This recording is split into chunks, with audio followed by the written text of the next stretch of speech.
దేవుణ్ణి నమ్ముతావా? నమ్ముతాను. ఏ దేవుణ్ణి నమ్ముతావు? నేను క్రిస్టియన్. అంటే లైఫ్ లో నీకు ఎప్పుడైనా చాలా పెద్ద స్ట్రగుల్ వచ్చినప్పుడు ఆ దేవుడు ఏదైనా నీకు ఆ మ్యాజిక్ చేసింది ఏదైనా గుర్తుందా? D10 టైటిల్ కొట్టేటప్పుడు రేపు షూట్ ఎన్టీఆర్ సార్ రేపు వస్తారు.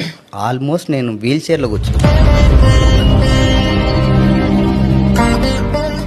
లో ఉన్నాను. ఈ రెండు పని చేయట్లేదు, ఉబ్బిపోయినాయి, వాటర్ వచ్చేసింది అంతా. అవును, నీస్ కి వాటర్ స్ప్రెడ్ నెక్స్ట్ అంత ఉన్నప్పుడు నెక్స్ట్ డాన్స్ ఎలా వేస్తాడు?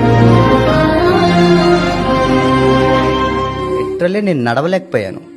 నాకు ఇప్పటికీ గుర్తుంది, హాస్పిటల్కి వెళ్ళాను, నైట్ ట్రీట్మెంట్ చేయించుకున్నాను. మార్నింగ్ వచ్చేటప్పుడు మన SR నగర్ లో చర్చ్ ఉంటుంది కదా, అక్కడ ఆగి ఆ పెయిన్ తో నేను మోకాలు వేసి ఏడ్చుకుంటూ ప్రేయర్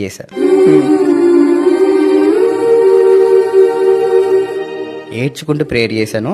అసలు సీరియస్ గా అసలు నేను నొప్పి కాదు కదా, అంత పెయిన్ ఉంది.